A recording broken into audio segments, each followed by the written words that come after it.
it going, viewers? Mr. Incredi-Brony's back and he's rolling with the punches, baby. Welcome to Incredi-Brony Reacts. We're going to be checking out a video by the channel Objectsided. I was recommending this. It's literally yesterday after my massive upload thing, so I want to thank you all for enjoying my videos. If you're not interested in those, that's cool. I do this for entertainment, guys. Whatever you guys recommend me, I do it, unless I've already seen the thing that you request me to do, alright?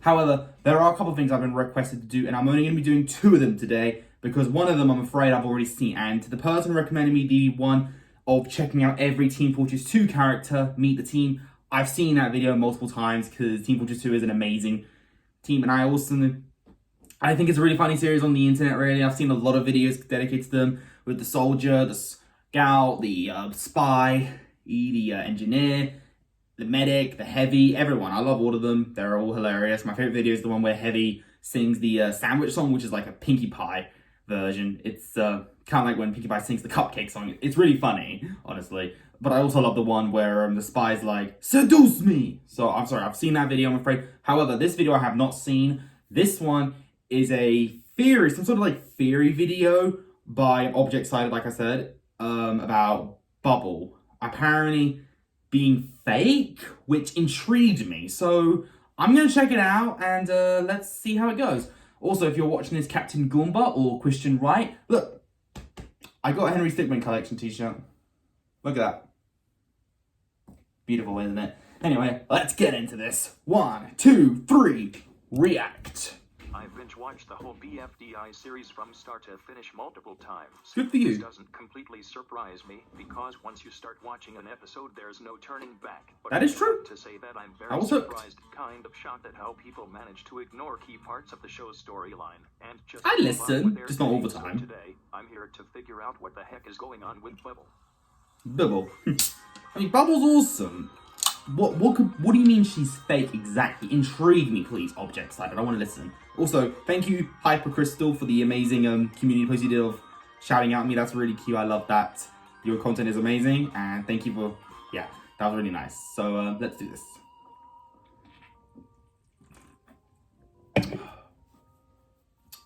Right, let us do this. Bubble. If you're familiar with the whole world of YouTube web series, you'd probably have heard of a show called Battle for Dream Island. With I did. This show, there are hundreds of characters, whether those be contestants, hosts, extras, numbers, objects, and, well, there's just a lot of characters. So many. You probably noticed Like how Total Drama people Island. seem to like the 3 Season 1 finalists as much as they used to, which is why I'm going to make one video about each of them, so that I never have to talk about them again. This video is going to be about Bubble. And Okay. Should I watch the other 2 videos that the she's second done? part will be about Leafy, and how one decision she made caused the reputation she had built up after seasons upon seasons of competing to be destroyed. And What? the final part of this series will be about Fiery, and how winning Season 1 was a recipe for disaster for him altogether. But today I want to talk What? about Bubble. I might need to react to Bubble fans those. picture her as innocent and sadistic, and a lot of us get so caught up in Bubble's alliance storyline that we fail to acknowledge the lies, and all of the things she's hidden. So in this video, we're going to do exactly that. After a lot of research and too many deep dives, we're going to see that she managed to fake everything that we know about her. But first I want to talk about me. I am very excited to announce that my break is officially over. I would like to personally thank all of you watching right now that have been long time. I've never seen your content before, so this is new to me, buddy. Sorry. You showed up, and I'm proud of you. Also, I have content. I have a second channel and some bonus videos that are already up, so you should go subscribe to that if you want. It's linked down in the description. I have a Twitter where I tweet about things that I want, like every year. I also have a Discord server, so join that. It's also linked down below. And lastly, I have don't forget to Instagram, click so that big red button down below I to guess. subscribe, because I'm trying something different, and I really want to know if you all like it. Also, earlier in this video I talked about my next 2 videos on the 3 BFDI finalists, so I would like to confirm that this is indeed a 3-part series about the 3 finalists. But that's Yeah, apparently they have had a lot of controversial moments that make fans of BFDI not love them anymore, but I still love them all, especially Fiery and Leafy. So, Bubble was a contestant in several seasons of Battle for Dream Island, and as the show progressed, you could tell that she didn't really have that many haters. She placed 3rd in Season 1, made it extremely far in Season 4. Are you okay? Many elimination votes, She's We can count to 3. just being like no other character. See? She has multiple storylines and has gotten way more development than a lot of other characters in the show. Yeah, she has. And spectacular Her persona voice. was built off her being manipulated by the people she trusted and her just feeling lonely altogether. Once she started to lose popularity and, well, favor, when the show split into 2 different branches, she started to get doomed. Of course, she had a bigger fan base than characters like Balloony or Spongy at the time, but her fan base couldn't be compared to the 2 other finalists because their arc was constantly changing. And Bubble hadn't really done anything ever since the season 1 finale. And I think Bubble realized this because she started to get a lot more active with basically everything regarding the show. Really? And it had actually worked.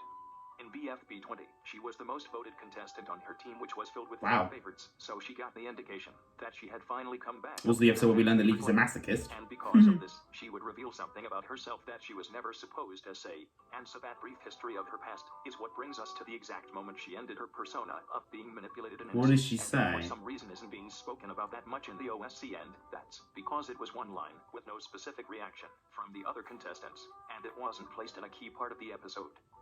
This was Jack and Jellify's way to try and hide it. Okay. So, what exactly did she reveal? So you're kind of like Matt Pat. You always dig into these theories. A film theory. Ordered a bubble transformer in the past. This is important to note because Bubble this comes up transformer, quite okay. a lot later on in the video. But what exactly I'll make a is note of it. Transformer? Well, the original ad for this unique item aired July 1st, 2010, in the 7th episode of Battle for Dream Island. It was Puzzling advertised Mysteries. by Yellow Really? Face, who stated that this was I a actually bubble forgot that that one. would transform an object from themselves into a bubble. So, before we move on, we have a couple issues to address.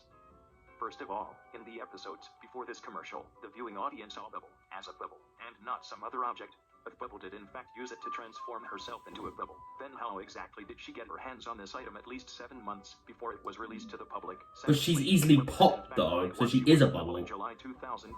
Then did she just buy the item and never use it? This wouldn't make sense because people don't buy things for no reason. Also, in the True. commercial that released the Transformer, it said that everyone who used it had popped and died. So why did then Bubble die? Why did only specifically the Battle for Dream Island Bubble stay alive? She's got a recovery center. That she has a recovery center. Exactly. There's 2 issues with this. First of all, no recovery center specifically states that it is that specific object's recovery center. It would be like creating a human recovery center. Like sure, we could recover humans, but since the only time a bubble was recovered was when we saw the Battle for Dream Island Bubble die. But it So if says humans Bubble were Recovery recovered Center. separately, wouldn't the other bubbles who transformed themselves into a bubble be able to be recovered using the recovery centers? This Exactly. brings us to our theory. Every time Bubble dies, she is a different object that transformed themselves into a bubble.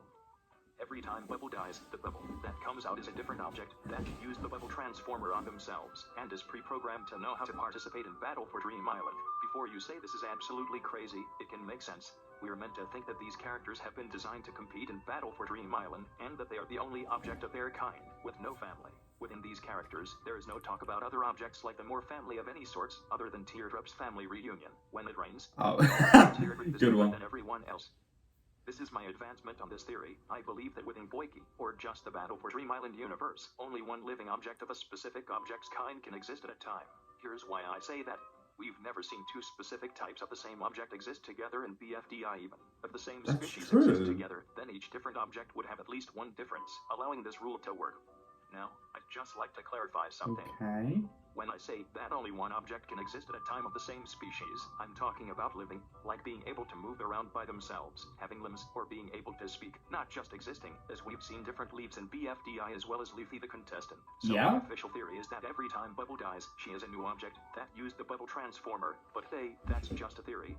A game theory. Oh, really? You just made the Matt Pat joke like I just mentioned him earlier. What the hell? And move on with my day. But instead I want to do something a little bit different. I want to address some potential issues that come with my theory. Some issues have already been acknowledged previously in the video, but because I don't want hordes of angry commenters screaming at me in the comments, let me explain my whole thinking process. No one does. The 3 issues I discussed previously in this video were how Bubble was the same object before the Transformer was available to purchase, how if she did in fact buy it that she must have never used it, and the issue on how this specific BFDI Bubble got recovered every time she died. If we take all of these issues... Yeah, and she was always a character before the Bubble Recovery thing was announced. I mean, announced on the There are advert. some loopholes within my theory itself, like how many objects use the Bubble Transformer. Is the number what happens if we run out of what happens if we run out of just abruptly makes sense, and more things along those lines. So What? let me get into it. First of all, let's talk about Bubble specifically. If my theory was indeed true, then wouldn't the other recovery centers output different objects as well? The answer to this is, well, no. Until another transformer, like the Teardrop says yes. transformer, is created by Yellowface or any other object, this cannot happen. This can also answer the next question. What about before the transformer was available to purchase for objects around the world? Well, we know that bubble died at least once before the transformer was created, so it would make sense that the same original bubble was recovered for that time. Mostly by blocking. What happens when we run out of new bubbles to recover? Well, the cycle repeats. The original BFDI bubble comes back, and everyone is happy, right? Well, yes, that's how it would work in theory, Cycle. since we know Ah, Little that Nightmares bubble 2 with existed Mono's at the time, story. and that the FDI bubble has no family. So it would make sense that the only bubble in existence is recovered for that time period. For them just knowing how to compete, okay, let's think about this. Only specific objects compete in the show, those being wood pieces, leaves, fire, building blocks, and more. For example, we see teardrop instead of water. All of these objects are specific to the competition, and therefore, constantly know how the show works.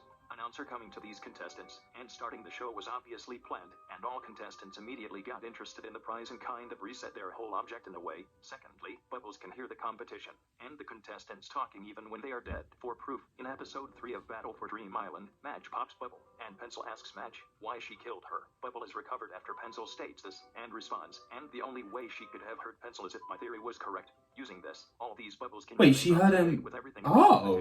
Now, I do want to say before anyone in the comments says that I'm saying BFDI is weird for a lot of loopholes in my theory, I could be wrong. I'm admitting that this theory may not be true, and I'm fine with that, but like we have no other evidence or anything else that indicates that anything else is the case, so like honestly, what are you gonna do? This next thing fuck crying out loud. I'm pretty sure this theory can't be right. Bubble is Bubble. Could just be a coincidence, and that it may not actually matter, like at all. With that out of the way, let's start talking about Cloudy and his relation to this whole story.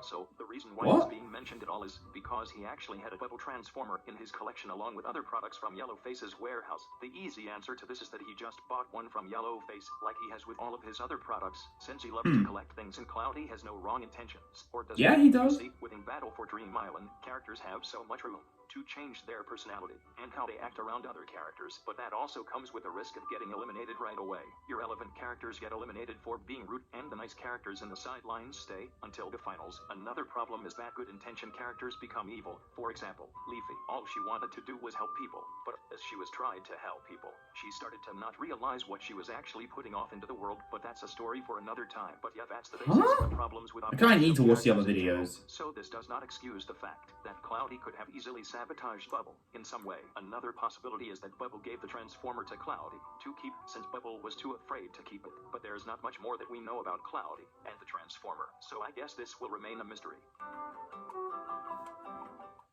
Before this video ends, there are a couple things I do want to clear up. First of all, this is not a hate video whatsoever. Bubble, in my opinion, is a great character, and I feel like the writers have done a great job on her. What I don't like, though, is how no one's giving her credit for being so mysterious and different from everyone else. Bubble basically faked her entire existence. Everyone's different from each other. That's what makes everyone special. Other than that, I'm actually kind of really proud at how Bubble was made, and I know in this video I presented everything about Bubble as if she did it herself, but I just want to give a huge thank you to the writers who worked on her. Like I said in the beginning, I'm very surprised and extremely shocked at how people just managed to ignore basically all of Bubble. It's taken me a lot of time to make this video just because I wanted it to have everything and for it to be the highest quality that I can possibly make it. On another note, that was my video on Bubble. For this video, my main purpose was not to discuss or hate on Bubble, Cloudy, Yellowface, or whoever else I talked about in this video.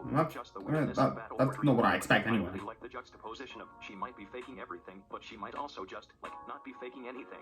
I've been putting a lot of time into this video, and I really hope it shows. The main purpose with this series is to show how complicated Battle for Dream Island can be when you take all the jokes, all the satire, and everything into account, and to show how characters can change just so easily, and the viewer, for example, me, way of looking at them can change even easier. The video about Leafy will quite a lot longer, and there will be just a lot more to talk about, because if you know who Leafy is, she's kind of a lot. And the final video about Fiery will be calmer, if you will, but I still have a lot to talk about, so be ready for that. All I want to do right now is to close the chapter on Bubble and give some closing statements about her in this video. I feel like, for so long, we've all watched Bubble not be who she actually is. I feel like this whole time, we've all watched different personas and different mentalities of Bubble get leaked out, and I think it's important to think about her as a character. So what if she changes? It's called character development. People might think that I'm over good or bad, I guess. And that she's not actually that complicated, but I really do think that there's more to Bubble than what we know right now, which I hope we get to know in future episodes or even seasons. I made this video and I talked about everything that I gathered. I don't think the season finale helps either. I still feel like something's not right with Bubbling Bubbles' persona and everyone in Bubbles' life. And I guess you could say it's all Yellowface's fault for making that stupid transformer that caused this whole mess. I guess he just wanted. Hey, he loves advertising. You can't hate on him for that. Okay, okay, my mind is really in like the confusing zone right now, viewers, because I am really now intrigued by that theory, but at the same time, I do feel like I can see Objectsided as being one of those, he reminds me of those kind of theorists who go, when they watch something, they go too deep into it, really. But then again, a lot of shows tend for you to make you think deep for the characters, I guess, which is understandable, you know, but going that deep for the lore of the character, yeah, even I don't do that, honestly. But hey, shows tend to make you think that, so I can't really blame him for this. But this theory was still interesting, and I now honestly want to see his other two videos. So I'm going to check those out as well, actually. But if you enjoyed this particular video, leave a like on it. Don't forget to subscribe if you're interested. Follow me on Instagram, link down below. And until then, stay positive, keep calm, stay safe, be incredible. And as always, Brony on. Peace.